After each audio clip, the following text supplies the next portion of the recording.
So good morning, everybody, and happy Aloha Friday. And if I'm meeting any of you for the first time, no need to adjust your camera or your glasses. I am indeed wearing my Hawaiian shirt as I do every Friday to wish all of us a happy Aloha Friday.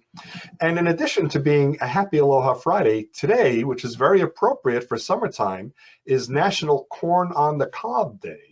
So it's going to be a nice weekend, and it may be a barbecue that you're going to or that you'll have at home, and you may want to have some corn on the cob to celebrate. Maybe today or very soon, but today is National Corn on the Cob Day. And but here we are at PSG, the Professional Service Group of Mercer County. We are a group that is here for you, anyone that is in any kind of career transition. It doesn't really matter why you were in a career transition.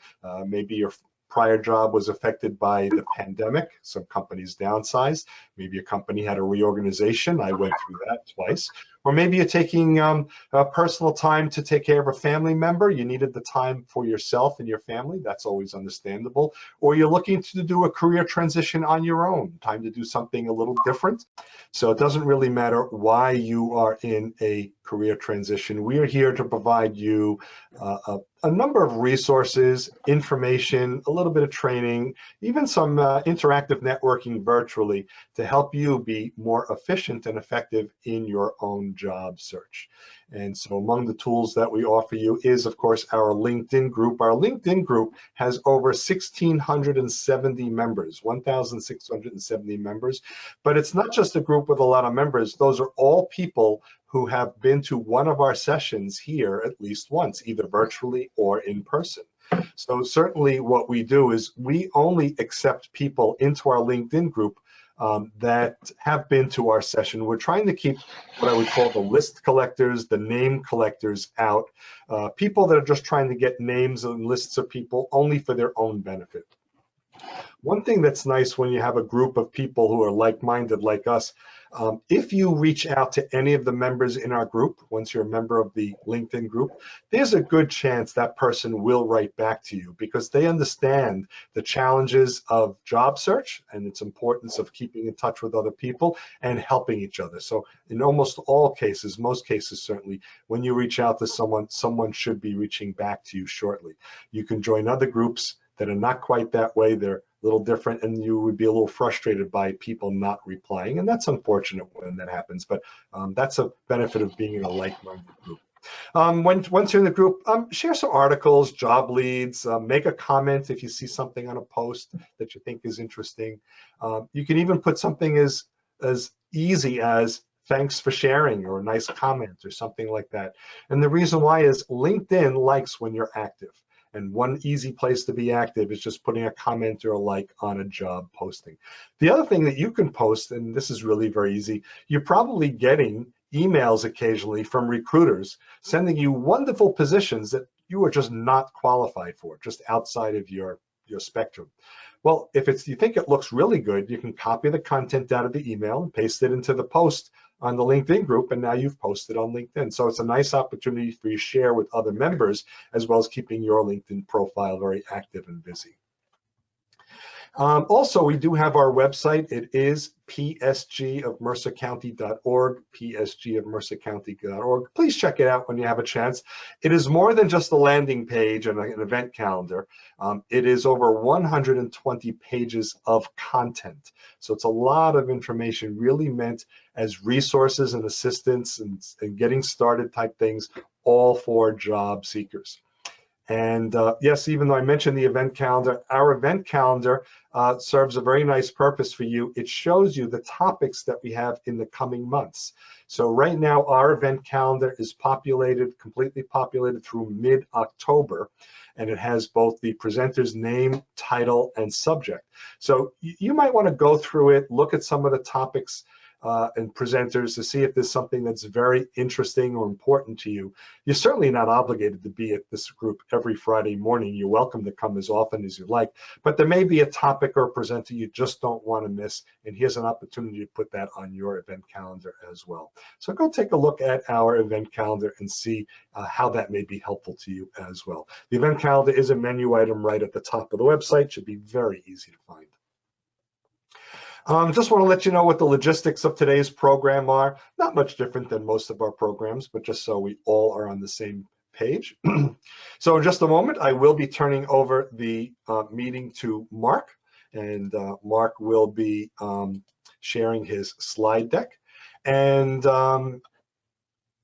the way we're going to do questions and answers, Mark would like this to be as interactive for all of us as possible. So you can, quote unquote, ask a question whenever you'd like.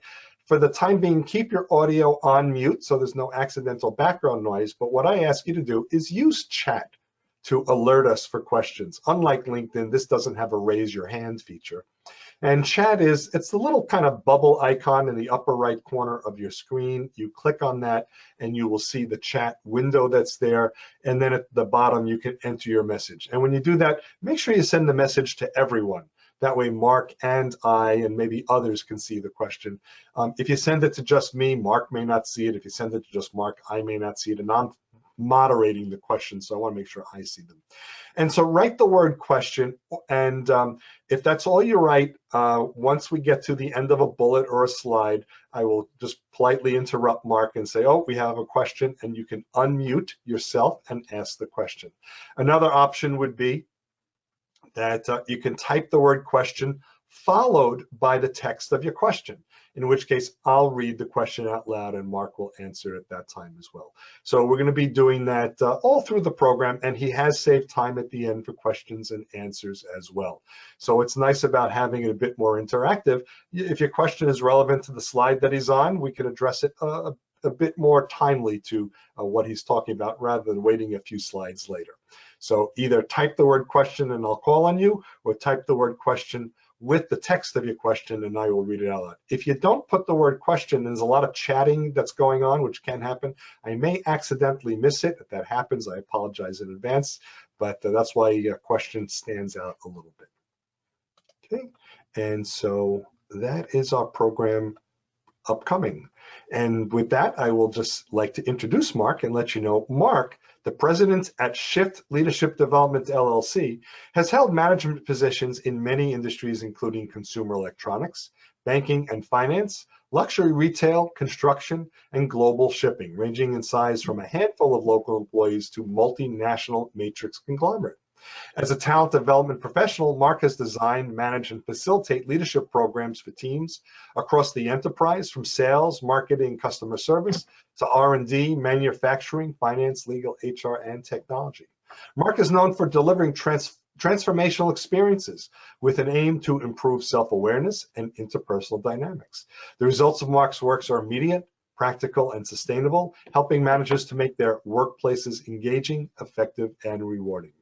Mark has been a contributor to the Masters in Coaching program at Columbia University and is a transition coach for New Start Career Network at Rutgers University. He has presented his programs at the Harvard Business School and the Leadership Institute at Montclair State University. Mark has held key positions with the International Coaching Federation, the Association for Talent Development, and Toastmasters International. So PSG of Mercer County is always pleased to welcome Marc Strano. Thanks, David. Thanks very much. That's a mouthful, I know, but that gives you, everyone here, a sense of how wide and deep my experience is, and I'm bringing that here to our call, to our get-together today. So welcome. I'm thrilled, really, just to be here. Dave's such a great host, and it's good to see familiar faces and friends, and also to meet new people along the way. My style, you'll see immediately, is a little lighthearted. I've loaded my slide deck with a bunch of animations and colors and movement just to keep your attention, but also to move the conversation forward.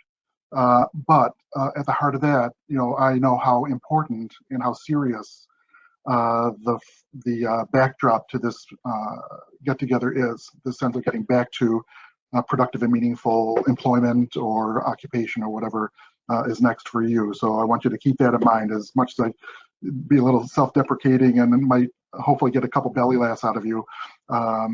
It's all to move you forward in your job search and to get you to land. And I know everybody else here on this call is gunning for the same kind of thing. too. So also, if you've attended my last one here a few months ago at Mercer when we were in person pre-pandemic, or if you've attended a couple of my recent presentations, you'll see that I've recycled a few slides because I like them. I get tickled by them, but also they kind of meld and drive the point from different directions in different presentations.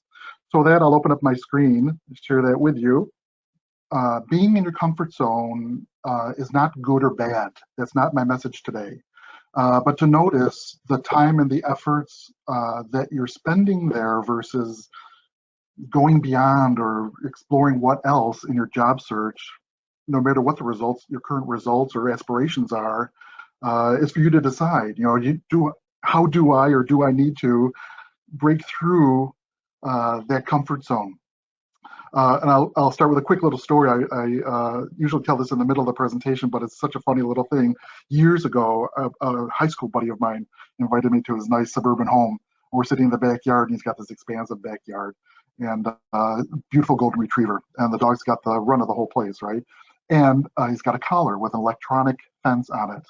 I don't know if you know how those work, but there's no wires or apparatus physically other than the boundaries, I guess.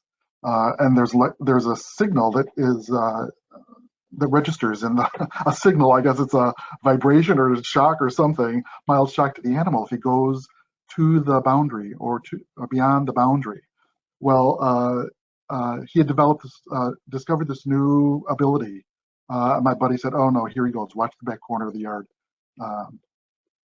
The dog was right up to the boundary of the property, and he reared back and he braced himself and he launched himself through the electronic barrier, being jolted like a cartoon in midair and over, beyond the property to go play with his friends. He heard barking in the neighborhood. And now he's like free, and he's like, my friend said, "Okay, I'll be back. I got to go find my dog." He's got this newfound superpower that he's willing to experience the shock and the trauma of the electronic fence to get to play with his buddies.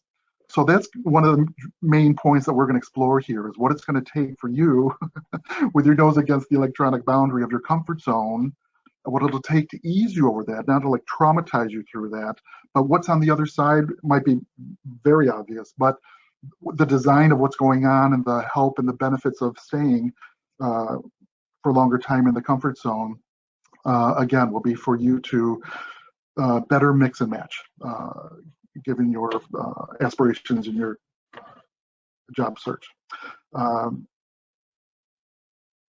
So this, we already did this. I usually joke and I say I want to check to make sure all the machinery is working before we take flight, but you've confirmed that you can see me, hear me, and that I can see that you've all raised your hands and nodded and shown your participation. So that's what the slide is. Also, reach to the corners of your desk, get a pencil and paper, have them ready because we're going to be doing some exercises in a couple moments. Also, there's a few things you may want to take notes on. As much as David's going to share these slides and the recording with you, you may want to take a couple quick notes along the way, either for questions and for future reference.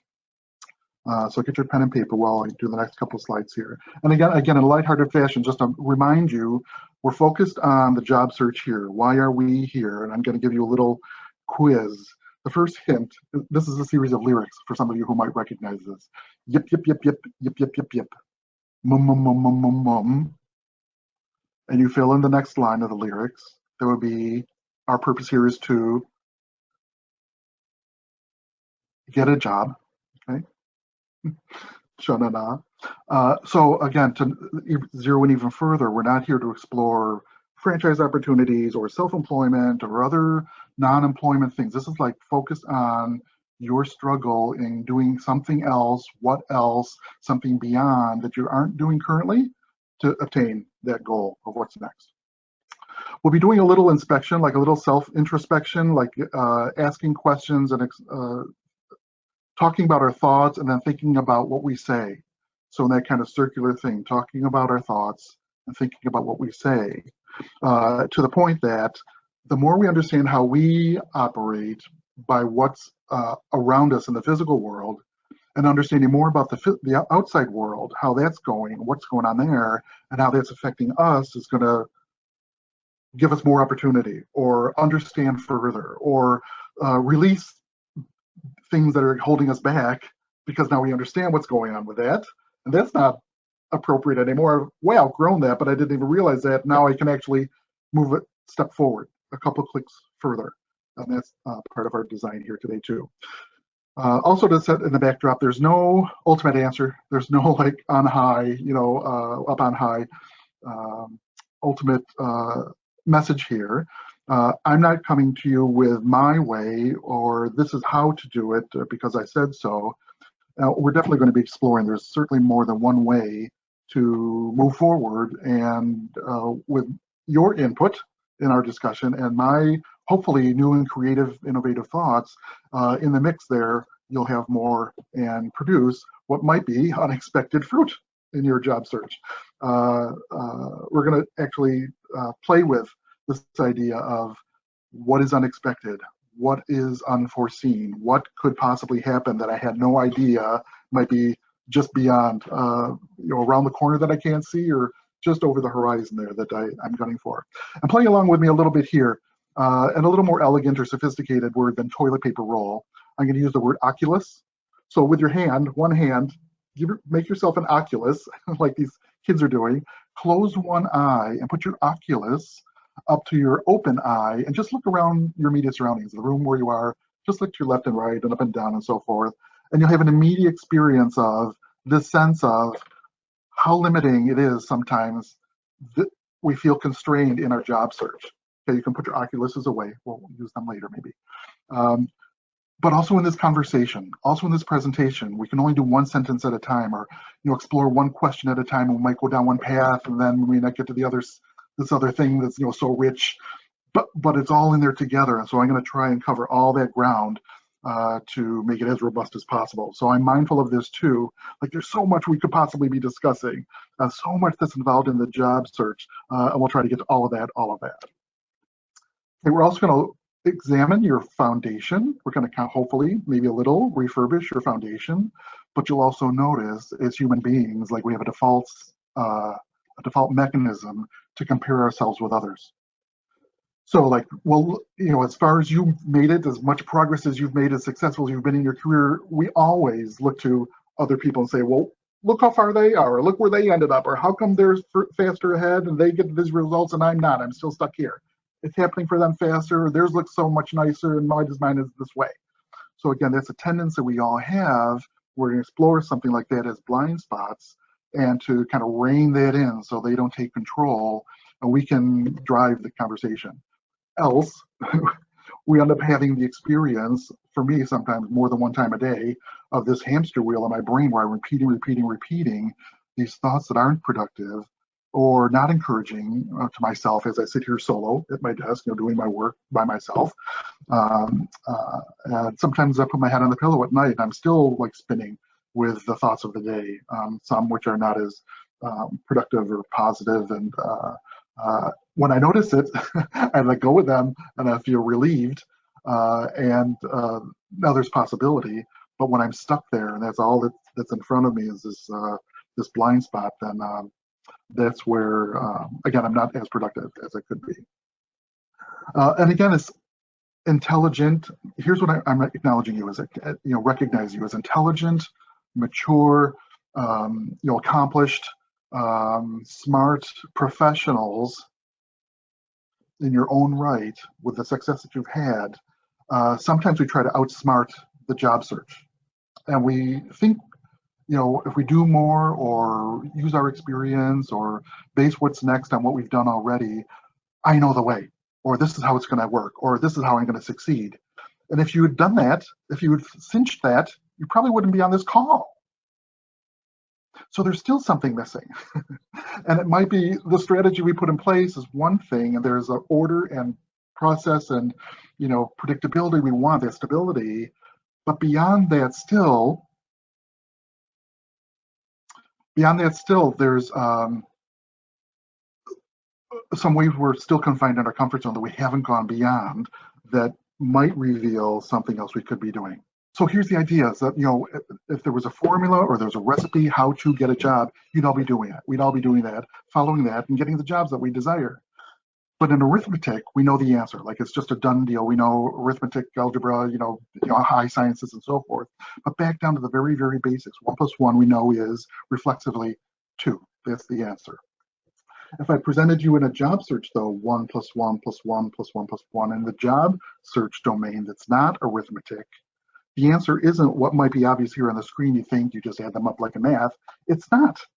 It might be 2, maybe, like I've done all these interviews, sent out all these applications, talked to all these people, attended all these meetings, and then move forward this much versus this much. And we have all these expectations of how it's supposed to go. And then a miracle is supposed to happen, kind of a thing. But that's not how it's designed. Again, so I don't want you to get trapped that way, or notice when you get trapped thinking, I'm doing all the right stuff, it should be happening by now, this is the way it's supposed to go. And that may be, again, contributing to some of the hamster wheel spinning. And then if you're certainly not in a space to take in these bright and shiny and exciting and positive reports of everything that's going out there in the job market, you might just as well reject these things, or like expel them from your system. You're like, click right through them on your screen because they don't apply to you. Or what's the value for me here? And you get out kind of, I know myself, I get a little disgusted. Like, so what is this serving me? How good for you? But what about, like, and I feel resentment. Like, buttons get pushed and I get a little resentment. There I am back in my little hamster wheel. Or again, the sense of, like, when is this going to end? Where am I going? When am I going to actually arrive somewhere, versus just climbing and climbing and climbing and climbing and climbing in the structure that just seems to be going nowhere. Again, more fodder, more reasons to be on that hamster wheel. And here's something, my last example, I'm going to rub your nose in it. Little irony here. And I'll just let this slide play out to make the point. Slowly, tediously. Ready? And scene, right? Now, if that did annoy you a little bit, right? The first part of the slide took 4 seconds. The last part took 14 seconds. What's the big deal? 14 seconds. But there was absolutely a point when it was way too long. Like, in a split second, you got the joke. You saw the image, and you were done with it. Okay, haha, maybe. But then Mark, what are you doing with this thing? Okay, are you supposed to be saying something, or is there another point to learn here? And our expectations was something should have gone with that. But why is it taking so long? Or why are you lingering on this for us? This is not part of this presentation or part of helping me in my job search, but again, transferring that thought, that reaction, that button getting pushed to your job search. When it happens in your job search, what's going on? So again, I'm kind of playing and toying in these slides with those concepts that may be invisible or just kind of like worked in and like in part of your job search or part of your day. I'm trying to alleviate that, relieve you of these tendencies once we get to the distinction, once we get to the idea of what's going on and why are these things happening.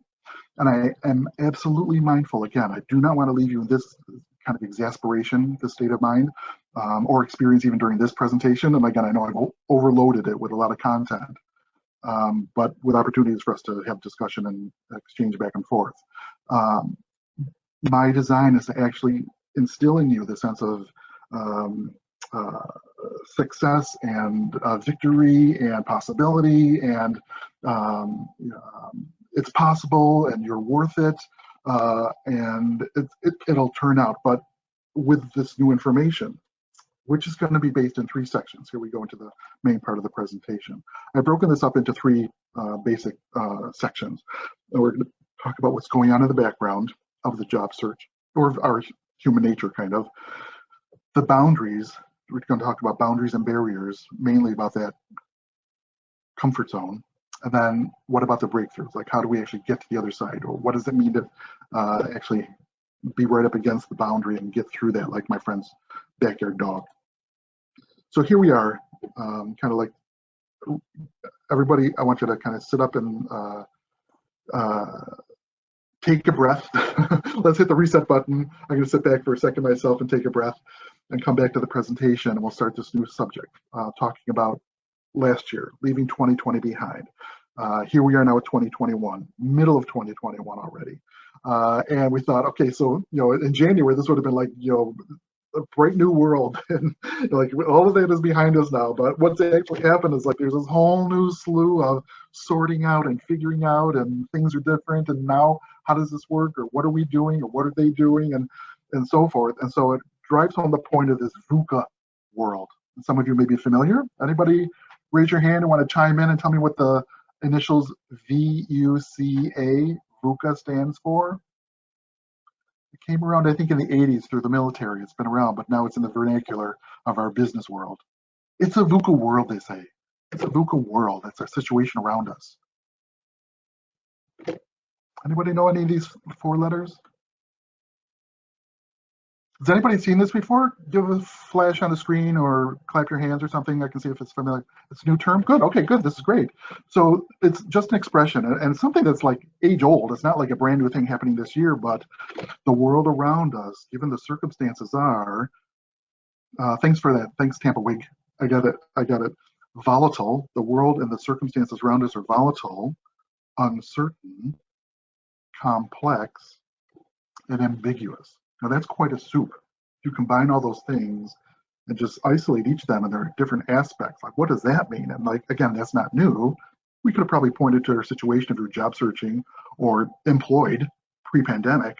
That's just the way the world is. But if we recognize that in these 4 letters, I don't want to leave you with that either. Like, oh God, well, that's like a horrible situation. That's what we're up against. That's nice, Mark. Thanks for the positive vote of confidence there or something. But let's reinvent that, like a VUCA 2.0. Like, you can make this your own. So given that those things are out of our control, they're way bigger than any of us can influence or have an impact on individually, let's say, how would you interact with that environment? What is the alternative? What can you bring out from within you? So chime in, you come off mute or type in chat. Like, what would you say? What would your V be? Doesn't have to be the opposite of volatile, but what would be a great V for you in your job search? Are you waking up every morning and like, this is my VUCA, Michael 2.0, Carol 2.0, Paul 2.0, this is my VUCA 2.0. What would your V be? Anybody want to chime in? Something empowering or relevant. Vision. Oh, awesome. Thanks, Sam. Yeah, great. One more? Anybody got one more? Here they use vision. This is the one that some overachiever online published their own, so I captured theirs here. How about you? They put understanding here. What's somebody else? Too much variety. Okay, thanks, Stampway. Who else? Who else has got something for their own you? What would your volition? Okay, good. Yeah, Scott, thanks. Who's got a you? What would be an empowering you? Different you? Original VUCA. Okay, thank you. Okay, understanding is the you that they put. Okay, unlimited, awesome, thanks, that's great. Who's that, Pauna? Great, awesome, I love that one. One more? Upbeat, oh, I love that, yes, exactly, Mandy, yes, that's what I was trying to think of last night. I love this one, upbeat, absolutely. How about C, they put courage here. What would you put? What's your 2.0, VUCA 2.0? C, something empowering or instrumental or compelling, confidence, yeah, nice, I love that one, thanks, Jeff. Anybody else come off mute? That's a great one, yeah. How about A? What's your A? Here they put adaptability. What would be something compelling, upbeat?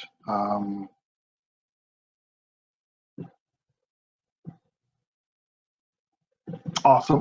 Thanks, Alan. Yeah, right on target. Okay, let's part with that, Alan. Thanks. Alan with an A, give us awesome with an A. Okay, I love that. Okay, so next slide. Here we go. So this idea of comfort zone too, right? There's stuff we got to do and stuff we get to do beyond our comfort zone. But what is a little more input here from you? What does comfort zone mean? Like I talk about it, I said it a couple dozen times already, but what does it mean to you?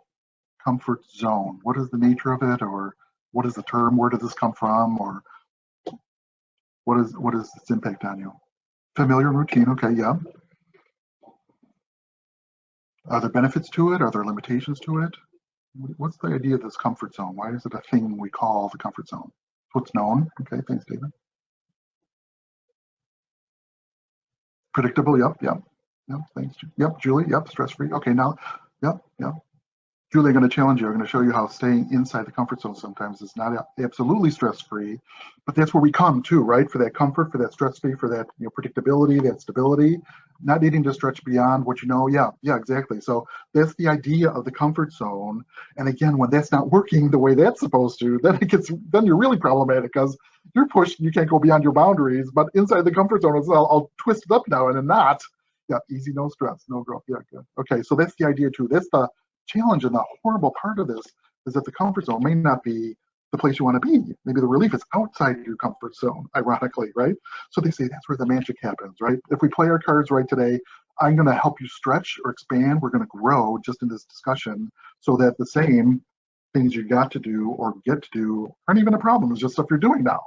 Because I don't even know what I was thinking. What was the big deal? Okay, now this is no problem. No big deal. So I'm onward to other bigger fish to fry, other bigger comfort zone boundaries to handle where there's further magic beyond that. So again, today I'm kind of like put your nose right up against the comfort zone and we're going to explore what that is. So again, still in the background, in the physical world, by sheer force, we make things happen, right, physically.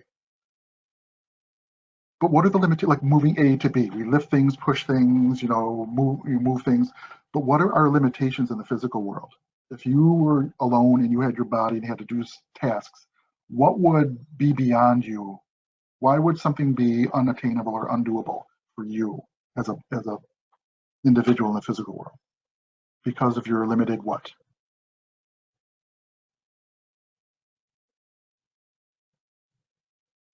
Yes, exactly. Muscles, strength, resources, exactly. Yeah, yep. So all that built in. So in the physical world, with our direct contact and influence, right, control, we're limited still by our strength, power, our reach. Like my arms can only go so far. I can't get something off the top shelf if I can't reach it, right?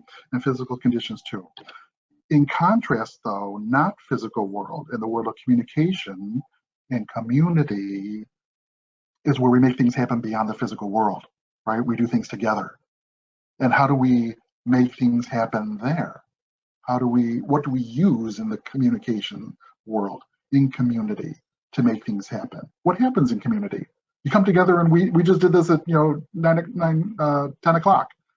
We came together and we're doing it right now.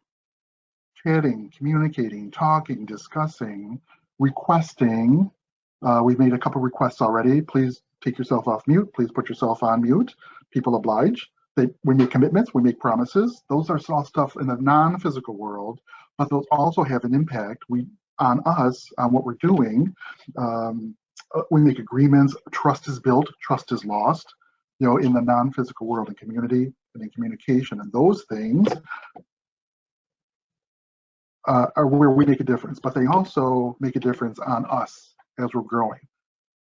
So imagine, again, when you're 5 years old or 15 or 25, you may not have the same physical prowess as you would as a full-fledged adult, right? Nor would you have the same communication skills as you would as a full-fledged adult. You're still learning, and those things are building blocks. And we just take that in. That becomes who we are, what we know, how the world works, how things are. That's like how stuff is. Like it's in the physical where we treat it. That's like the world, as rigid as it is. And that becomes the boundaries, the barriers of our comfort zone, because that's what we know.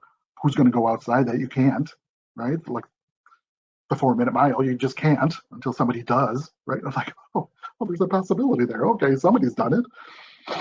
But in a sense that we have to reinvent it every single time, and it's new and it's different. Like I get it, like it's kind of familiar, all right, as we're adjusting something here, but it's not the way it's supposed to be here. This is just not right. Like I don't know it this way, and it's bothering me. Like this is really uneasy until like you get all right with it. Okay, if this is the new world, or this is the new way the world is, the map of the world, let's say, we just long for something else. Like this will never be the same. Like the world is not the same now. This is the map of the world, right? And notice for yourself in the next moment when I flip the map, and you recognize that there's like a physical relief. For me, there's like a stress disappears. When I'm looking at this thing, like really, this is like pissing me off because it's not the way it's supposed to be. There's a little stress and tension there. And when it comes back to the way it's supposed to be, like I can relax now. Or that like coming back to what I know. Again, stress-free, familiar, comfortable, and so forth.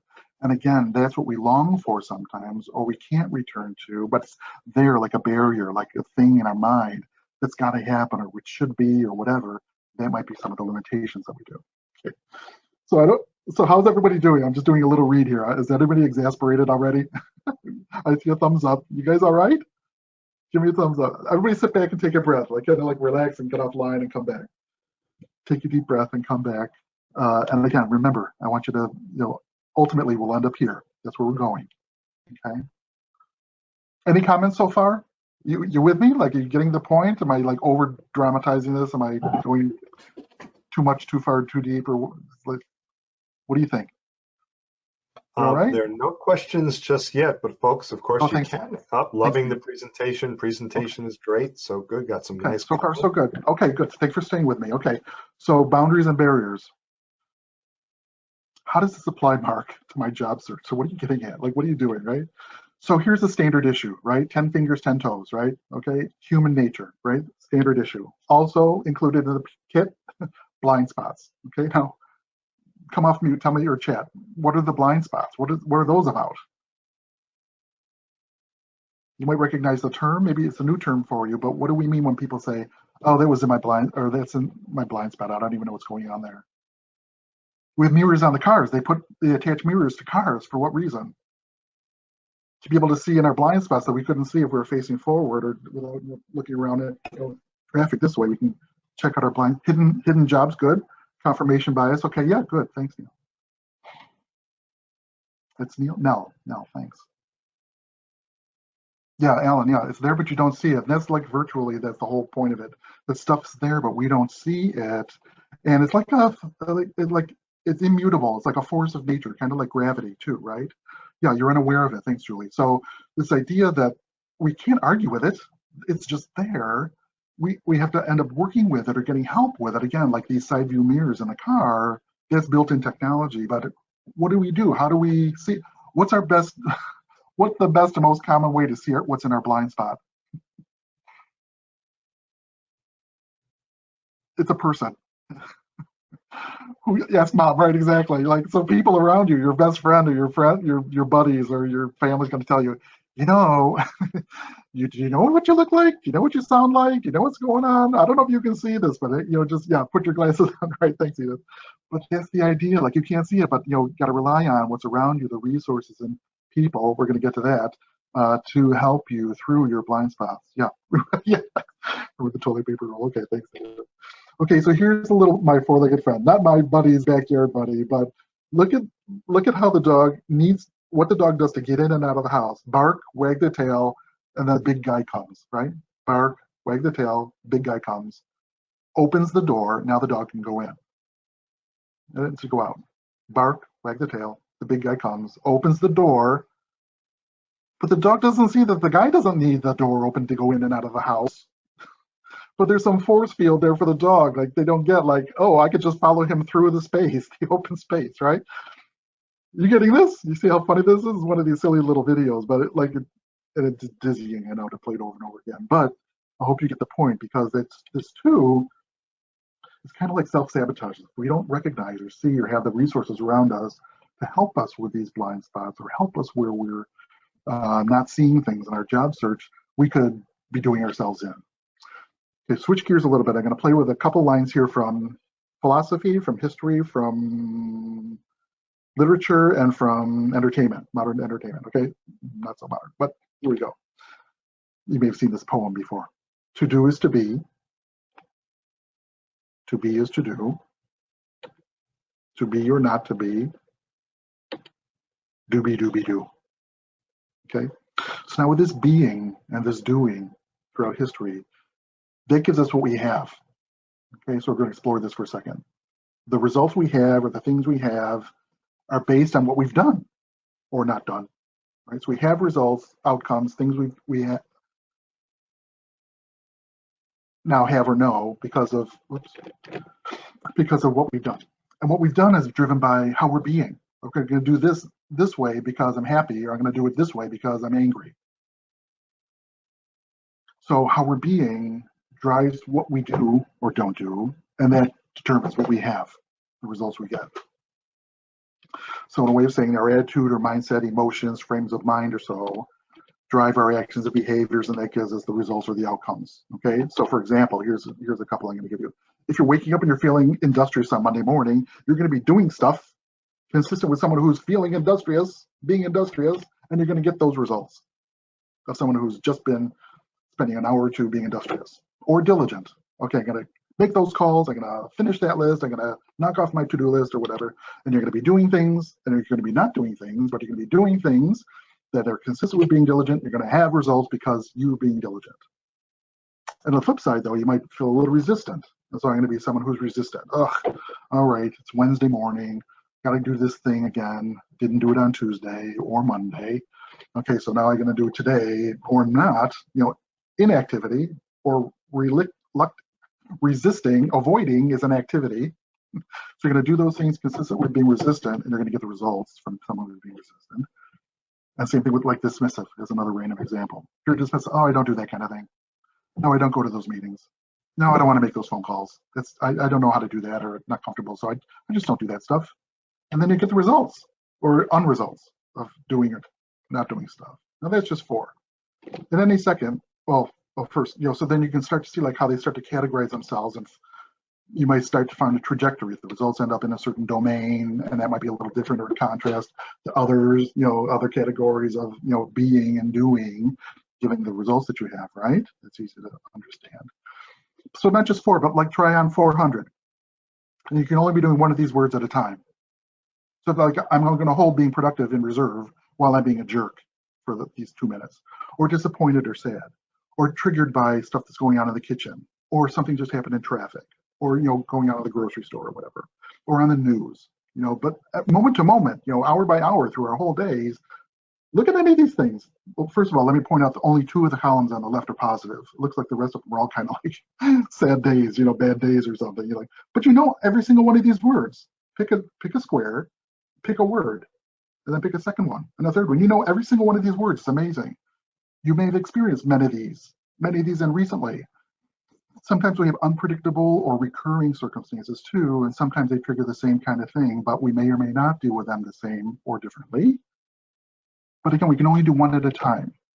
And you might be thinking, Mark, oh God, okay, whatever, it's all semantics, now you're splitting hairs. But let's see how fast you can get over your mood and move on from one way to another, positive or negative, or positive to positive, or a little bit or better progress and a negative. When you're standing in line, pre-COVID or post-COVID, right? There's a point where it's too long. I've been standing here too long. And now you flip from patient or neutral to like annoyed or angry or, judgmental, right? And inch forward, inch forward, inch forward. And finally, the guy in front of you leaves. The clerk hangs up and looks up at you in the eye and smiles and says, how can I help you? In that moment, you can be someone who's still angry because you've been waiting in line. Like, yeah, I'm someone who's been waiting for like 3 minutes or 30 minutes, and it's only been like a couple minutes. Of course you can help me. I've been waiting here for like 20 minutes. Or you're not someone who's waiting anymore. You're someone who's being waited on. So that circumstances just changed. Now you're not in the same situation. Are you going to be that person in line attitude? Are you going to be the person who's being waited on attitude? Yes, thank you. I'm here because I have a question, or I've got a problem, or I need you to help me.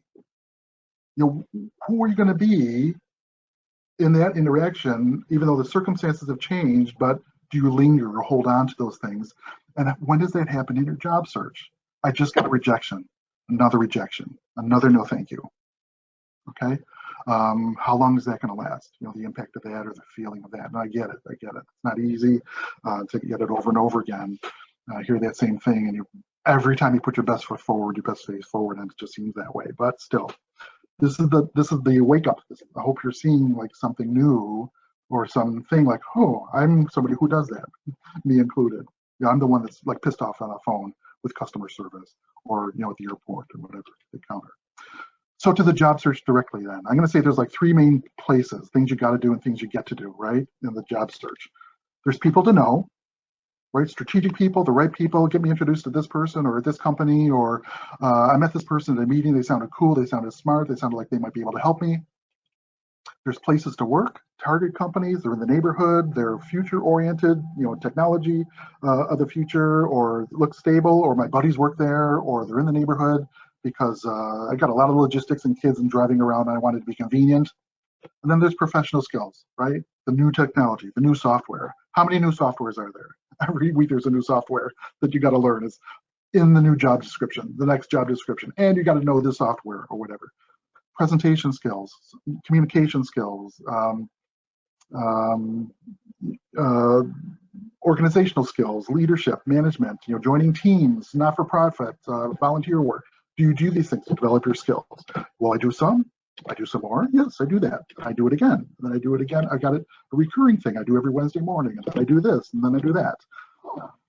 And sooner or later, it's like with the same results or no results, then it's like, okay, I keep doing these things and I'm still getting the results or not the results that I want. And it looks like more and it looks like more. And I'm feeling inflamed. I'm feeling a little angry and I'm feeling unproductive. And this is not working. This is where I was joking at the beginning where I said, well, being comfortable in your comfort zone is now not even a choice because now I'm all pissed off in my comfort zone, right? And so that looks like, again, so welcome back to the hamster wheel, right? So this is not any better. And sometimes it feels like you can't even get off the ride now.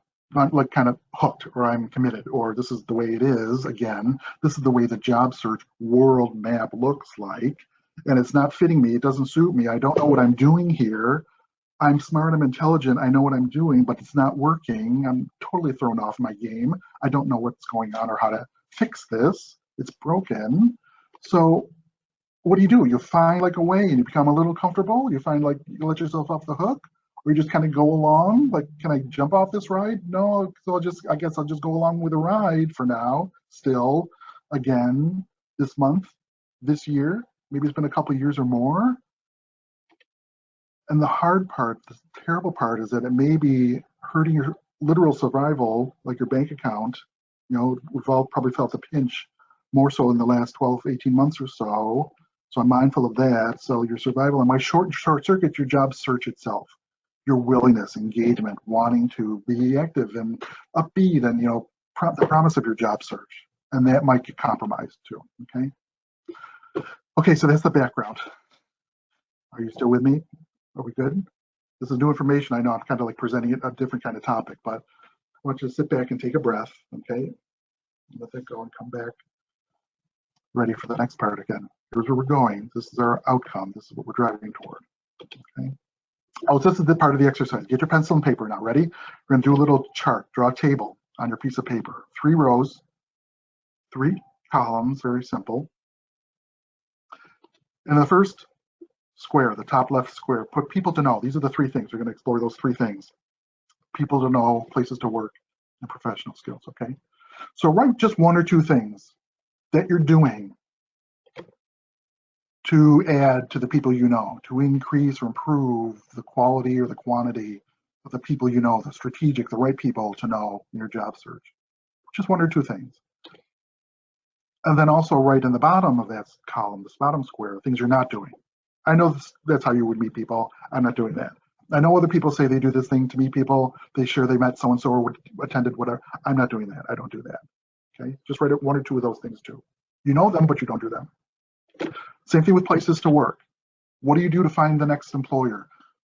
Who do you want to work for? People ask you, well, where do you want to work? What industry? I don't know, So what's missing there? What are you doing to do that? And what are you not doing?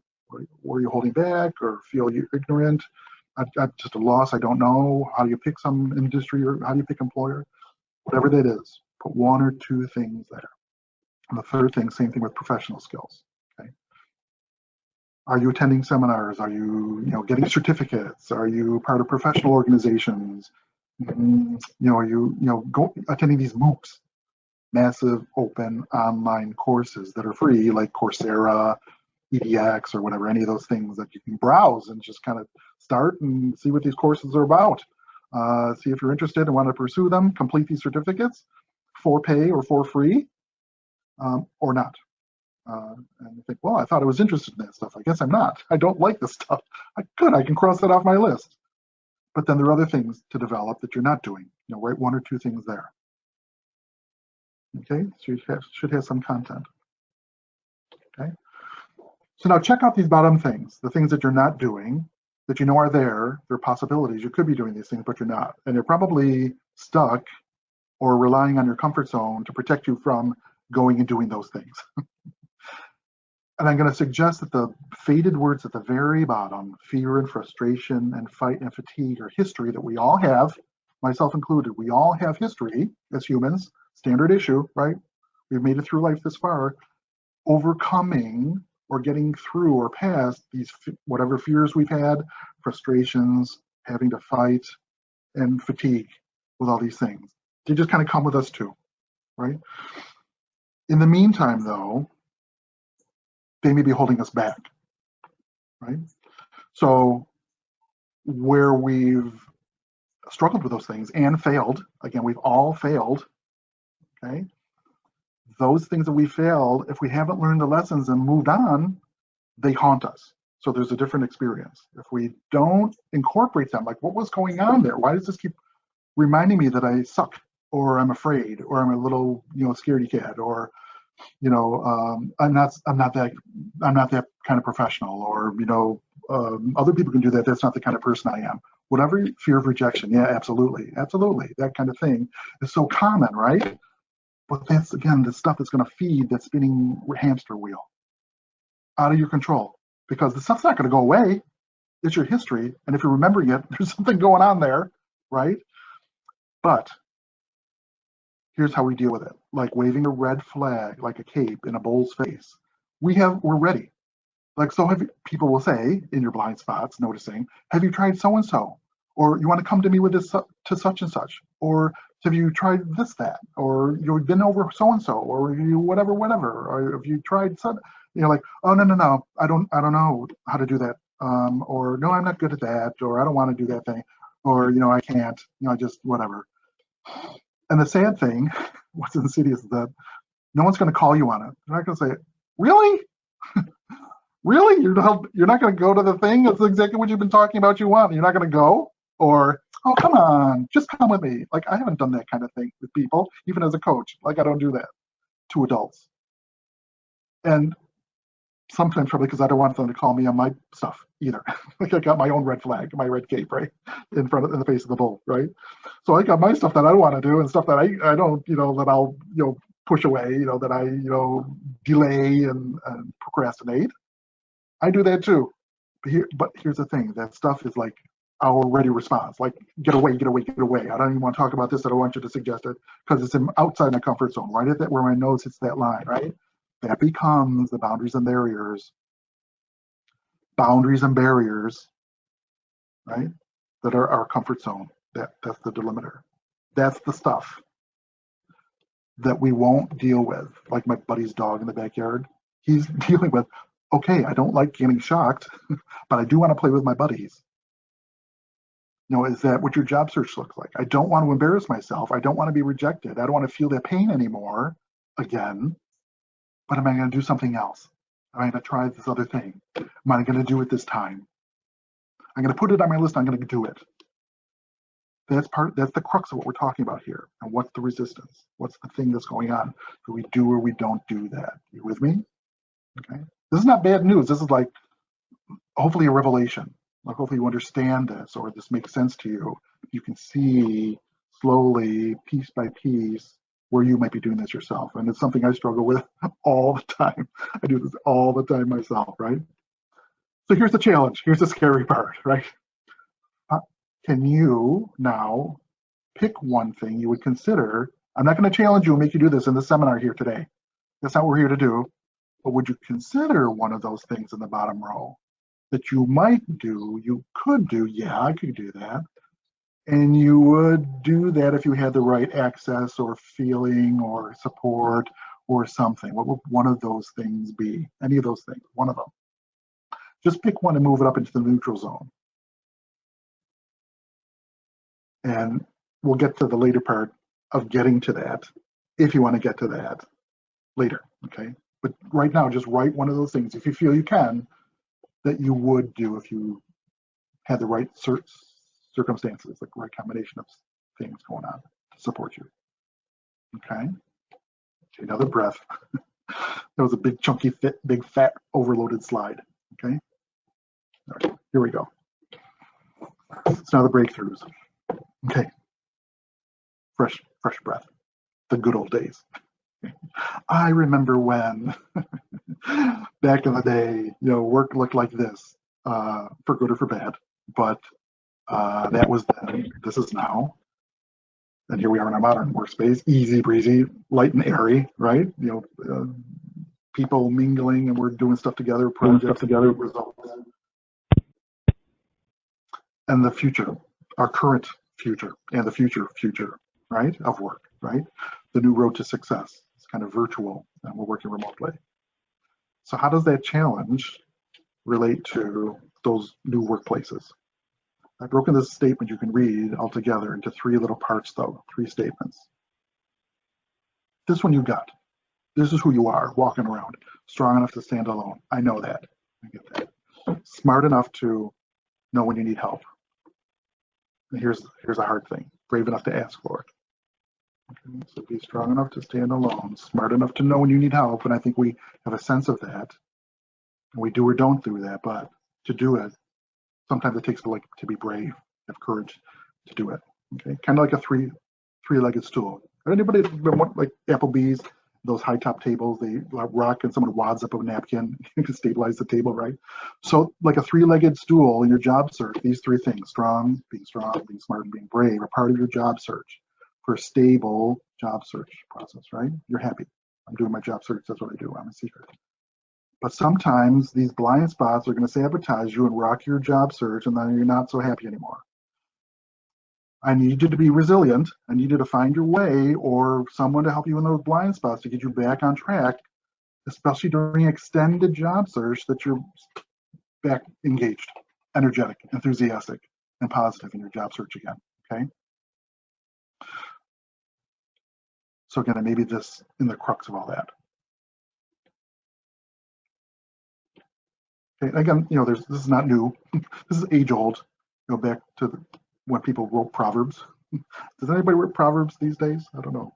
But we have this one. If you want to go fast, go alone. If you want to go far, go together. And in the modern, late 20th century, early 21st century wisdom, individuals can only do so much. Great thinker Noam Chomsky. Organized groups can achieve a great deal in contrast to the individual, right? And look at our friend here, standing on a stack of ladders. If you can see this, it doesn't matter how many resources you have. If you don't know how to use them, it'll never be enough. I'm going to show you another way and graphically to drive home this point, kind of get in deep. And then we only got a couple more slides, then we'll be done. Okay, so let's pretend you got all these resources, right? They could be haphazard. You could be brand new to the job search, figuring it out, or you could be doing the same old thing and got a bunch of stuff that you're doing, people you're in contact with, or things you do over the last few weeks, last few months, a couple years or more in your job search. So again, professionally, smartly, you organize them. Like, I've got a plan, here's my strategy, here's how things are going to go. And the trap here, I don't want you to let go of being organized, because you have to be able to track stuff and monitor your progress. But people think this is going to get them the job. And so they progress and keep just organizing and maintaining their predictability. But then I think a lot of us here who are the long-term community here in support, find people disappear. And so they didn't get the results they were looking for, even by being smart and intelligent and organized, methodical. And they not only disappear from our meetings, but they disappear from the job search. Become very disillusioned, depressed, checked out, find something else, or just do nothing. And that's not, I don't think that's good. That's hard. Okay, I recognize that too. But what if there's another way, again, another way to look at stuff, put the same resources together in a whole different way, unexpected, unpredictable results, unforeseen, like, oh my God, it can do that? These same things, and this is going to happen? I had no idea. Like, with the same things and doing the same people and the same kind of meetings, who do I have to be, or what has to happen? How do I have to organize these things, manage these things, so that something else emerges, some other image of importance or significance can come out of my job search, and now I'm on my way. And this could happen person to person, you in small groups, and you out there in the community. Okay. So to wind it up, the last couple slides here, when you're in your comfort zone, it starts to feel uncomfortable in your comfort zone. This little inflammation starts, this aggravation starts. You're going to play with a couple faces here. What could this look like in a moment? What emotion or feeling is this little emoji buddy feeling in your job search? What would this one represent?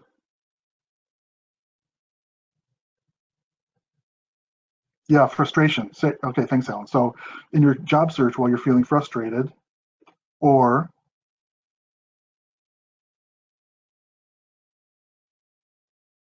what does this one stand? Yeah, confused, right? Like, what the heck is going on? Thanks, Scott. So a couple more. So what would this one be? In your job search, you were feeling, yeah, sad, like really, okay, here we are finishing another week. Great, yay, it's Friday. But what did I accomplish? Or did I get my job offer or whatever? Feeling a little sad. Like it didn't work out. We're unworried, right? Exactly. So yeah, overwhelmed. Yeah, exactly. So that's very integral, very natural. Again, it's not like you're doing it wrong. These are shame. Yeah. So these things are like, but to recognize them, I mean, there could be 400 of these words, right? And any one at a time to recognize them. And do I need this to help me feel better? And then I can heal and move on. Thanks, Michael. Or am I dwelling? Am I kind of like self-soothing myself, maybe a little too long? 2 or 3 more of these little buddies. What is this one? What does this represent?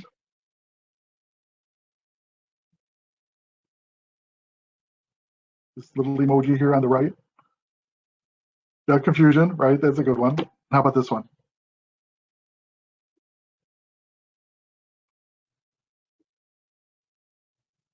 Yeah, anxiety, right? Don't make me do it. No, don't push. Don't make me do it, right? And what's this last one? Yeah, yeah, I like that one too. Thanks, Edith. Yeah, sad too. Yeah, yeah, disappointed. Yeah, very much. Yeah, absolutely disappointment. Yeah. So again, here's the crux. The parting message is this 3-part thing. Be strong enough to stand alone, smart enough to know when you need help, and brave enough to ask for it. You'll be like an engaged job seeker. It may not be like tomorrow's job offer letter comes through this, but again, that's where you're going to find those blind spots or those unexpected, unpredictable things. Here's my last slide. We're talking about 1 + 1 = 2 and mixing domains. Mixing domains. Attitude is everything. I'm going to push language into math, and we're going to have a little fun crossing over the lines here. So this is a familiar term. You kind of buy into this. Attitude is everything. Yeah, I get that absolutely. So attitude is 100%. But if we played with this a little bit and broke it down into pieces and parts and assigned each letter a value based on its position in the alphabet. So A is the first letter, it gets a letter number 1. D is the 4th letter, E is the 5th letter, it gets 4 and 5 points, and so forth. Looks like this. Where do you think I'm going with this? Yeah, it does. It equals 100%. Yeah. And I think that's the coolest thing you're going to hear today. Okay, so try that out. See if my math is right. But I think this is pretty funny just to be able to cross over this way. Okay, so last slide. Not final thoughts. With your pencil and paper, write these 8 or 9 words down just for now, because when we part, you may have questions that come up later or forget what you did learn. But if you have a new perspective or want to have, you found like, I could have a new conversation with so-and-so, or I could do this, or insight you had, or a lesson you learned, these words are going to prompt those thoughts. And with a multitude of resources that David has and PSG of Mercer County, with the recordings and the links and the courses and stuff like that, as well as meetings and the committees and so forth, themselves are opportunities to jump in and get value and development and perhaps networking in the next job. Please take advantage of the huge resource that PSG of Mercer County is. And so that's where I'm going to sign off and say thank you for the great participation today and the time, a few minutes over, but thanks for the time for letting me indulge with this kind of new thinking, this new way of looking at the job search. And I'm open for questions and answers if you still have a minute or two. I'll leave that up to you and David. Yeah, we still have time for questions, certainly. So folks, if you have a question, just kind of Thanks, Alan. you raise your hand, or and you can unmute yourself, and or if you want to just type it into the chat and I'll read it out loud, that's fine. So yes, please do so if you have a moment. I know you're seeing some of the chat comments that are coming through, getting a lot of good observations. People seem to really love this, and they should have, because this was just a wonderful program, Mark. I really appreciated, kind of the perspectives, the revelations, the thoughts that this program generates for us, and I think it was just, spot on for so many people. So thank you so much. You're welcome. You're welcome. It's great to explore new things, offbeat things, sometimes looking at things a weird way, sometimes not the usual. So I hope that stirred things up and provides value individually or when you get together with each other. So, and even though we were virtual, you really engaged us. We almost weren't virtual. You got lots of responses from folks, so people were attentive. Yeah, so I appreciate that. Glad so many people were able to participate and found that they could easily. So, but that you were able to make that work for us. I see, John, you have your mic on. You got a comment or question for Mark? Yeah, I do, Mark. Thanks for the presentation. That chart of doing and not doing was particularly insightful, but I wondered what your thoughts are about the amount of time the folks on this call should be spending on this job hunt. Hours per week, something like that. Yeah, that's a great notion, right? And that chart, and leaving you here, I didn't kind of leave it with a cliffhanger, but it certainly opens up a whole huge another conversation specifically to what you're asking about, John. Like how much time or what activity, or I'm not saying this is going to compress your job search into a couple of weeks or only 2 hours a day kind of thing, but I think the quality of the time you're going to spend with the quantity that you're going to spend more mindfully or aware, and then hopefully a little more brave in reaching out and say, literally kind of biting the bullet and say, hey, I saw you on the seminar this week, or I heard you share a comment or saw you online. I'm frustrated with something. Would you mind spending 5 minutes with me? Like break out and stretch your own wings.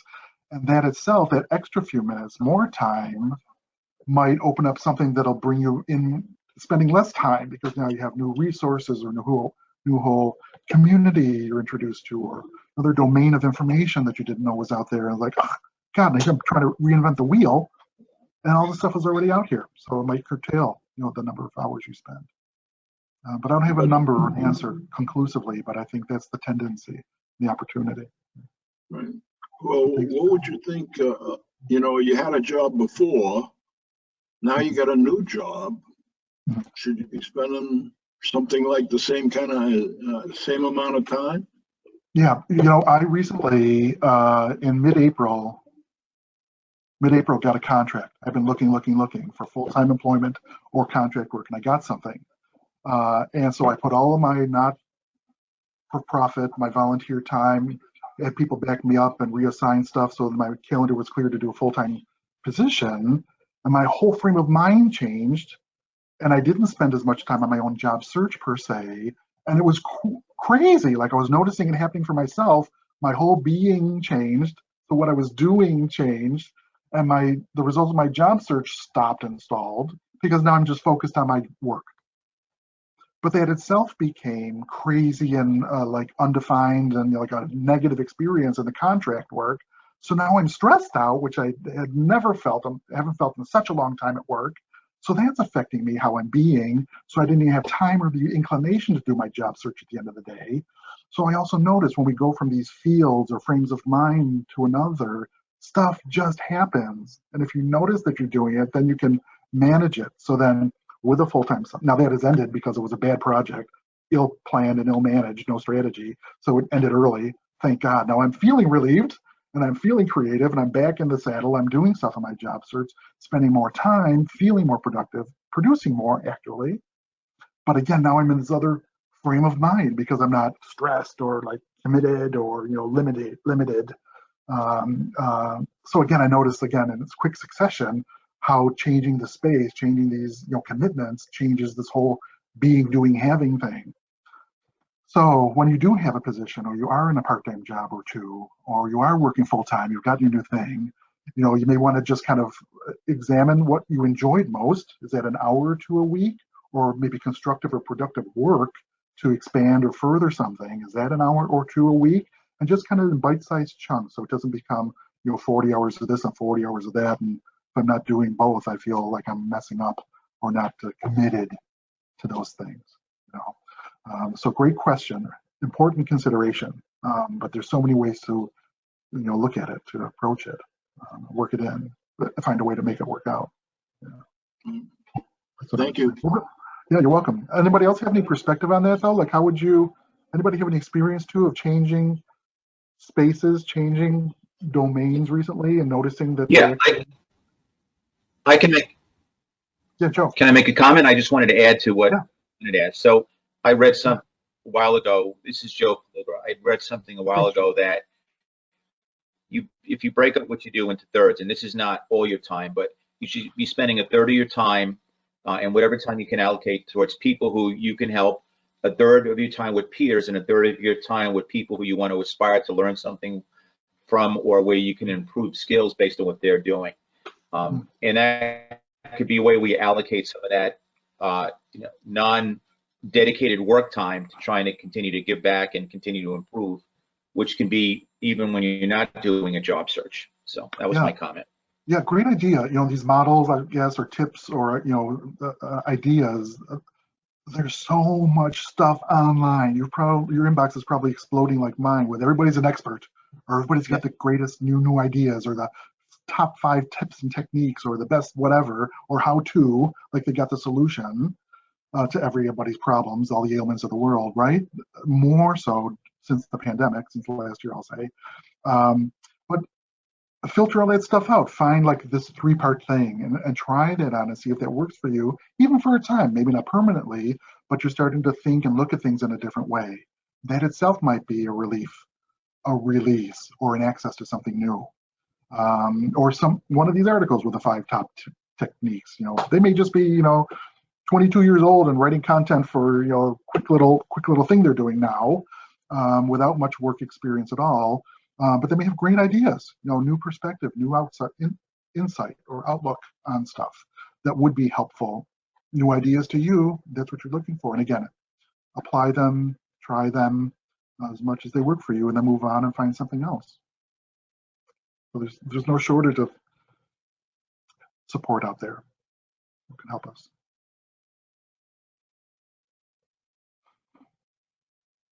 Any other thoughts, questions, comments, folks, before we wrap up the program? And we will keep the session open for a little while longer, even once the program ends. And so we can hang around the virtual room and network if you want. We will not be recording that. The recording is only for the presentation. Anything else before we wrap up? If I could, were there any points that I left you confused? Oh, John, go ahead. One more question for you, Mark. What would be a perfect job for you now that you're back in job search? So a leadership development and management training is what I enjoy doing. So that's usually from the corner of HR, but it affects people in all parts of the operations. So if the company is expanding, or if they're contracting, they're in flux. And so there's new stuff for people to be mindful of, or learn, or adjust to. And that's where I come in and help people sort stuff out, or kind of let go of these things that attach themselves to us, and these moods that linger. So it's kind of a help. That's what I do, leadership development. And if all else fails, you can also build PowerPoint presentations. This was the most active one. Yeah, this was the most active one I think we've seen. I'm pretty good with PowerPoint, but yeah, you really you raised the bar for me. Yeah, thanks. Yeah, I even explored online. It's like, oh my God, you could do that with PowerPoint. So there's even more. Who knows what the next one will look like? But I wanted to, see, was there anything I left you guys confused with, or just went over your head? Even that kind of who can step forward and say, you lost me at such and such a slide. I'm happy to. Who's brave enough to? No. And that's okay. That's fair too. So, It's all just right. opening it up. Well, no worries at all. And of course, maybe it'll come up in the open discussion in a little Okay, bit. good. Yeah. But good. Not recorded. yeah, and I promised Mark I will be sending you. Maybe I'll post the link in a little while if I can find it. There's a YouTube video called "Life After Death" by PowerPoint, and it's by comedian Don McMillan. So I'll send that to you, Mark, because I promised. A very fun presentation, about 10 minutes he does at a comedy club with PowerPoint. So he's notched it up from you a little bit, but yeah, this was a very effective use of the tool. And really, folks, what it shows is there may be different things that you can learn a little better. You may be good at Excel, you may be good at Word, you may be good at a point of sale system or PowerPoint, but you can get even better at it during this little bit of downtime between positions. So clearly, you know, when Mark is working full-time on a contractor's next job, if PowerPoint comes up, you know, he's going to be the one the boss is going to call on. So we can all do that. Just to let you know what's coming up for the next couple of weeks. So next week, we will be right back here at 10 o'clock next Friday. Valerie Williams, or Valerie S. Williams, will be here. And the S is so you don't confuse her with Venus Williams or Vanessa Williams. That's what she always tells us. Wonderful program. Kickstart your job search, the essential checklist. So whether you are new to job search, you're stuck in a job search that you've been going on for a while, it doesn't really matter. This will really kickstart your job search. So Valerie will be here next Friday.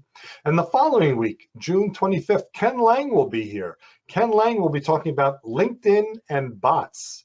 So really a very insightful program about using LinkedIn and the interaction of LinkedIn with bots. Ken is one of the kind of regional, local LinkedIn gurus that we know. And so I'm so glad that he'll be able to be back here to talk about such an important program. Other programs that may be of interest to you, tomorrow morning, the Breakfast Club of New Jersey will be meeting. They meet at thebreakfastclubnj.com, thebreakfastclubnj.com, and you can get the connection info. They meet Saturdays at 8 o'clock. It's actually the second Saturday at 8 o'clock in the morning. And Jeff Benaldi will be presenting, and he's a wonderful gentleman, how to create a business that aligns with your passion.